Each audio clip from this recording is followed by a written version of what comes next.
I might be the last person to meet Mac Miller, and here's a story of how it happened. Me and my friend took a trip to LA in July 2018, and we would have never guessed it would have ended like this, with us meeting Mac Miller. We met Mac Miller at the end of our trip at JFK International Airport in New York. We land on our flight. We had a long day. We concluded a great trip. I said to my friend, let's just get out the airport and let's just take a breath and just pause before we call an Uber or a cab. We're standing on the corner and he turns to me and he says, that guy over there looks like Mac Miller. And I'm thinking to myself, white guy, tattoos, buzz cut, Mac Miller, right? He nods his head in the direction of the guy so I could see. And I see a guy standing there with a white shirt, gray sweatpants on, but he's pulling his hoodie over his head so I can't see his face yet. He takes off the hoodie, he puts it on top of his bag, and then he goes like this.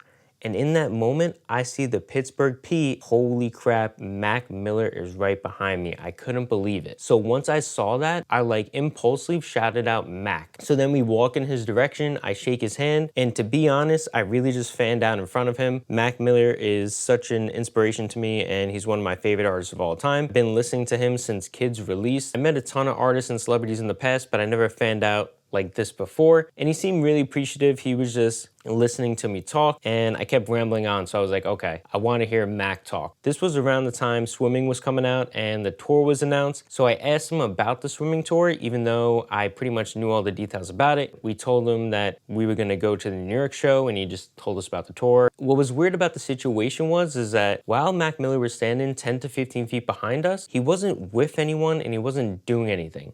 Like, his friends were 30 to 40 feet away from us. After we speak to Mac Miller and he tells us about the tour, he goes off to his friends, the Uber comes up, he gets in the car first, and then his friends get in after. And I thought to myself, what if this is the last time I see Mac Miller? What if this is it? So I just remember watching the Uber drive away until I couldn't see it anymore, and unfortunately, it was the last time we ever would see Mac Miller. I'm just very appreciative that I got to be in that moment, and I got the opportunity to tell him how much he meant to me. And I hope that at that time it had some type of impact on his life. I got the opportunity to meet him. It still doesn't feel real to this day.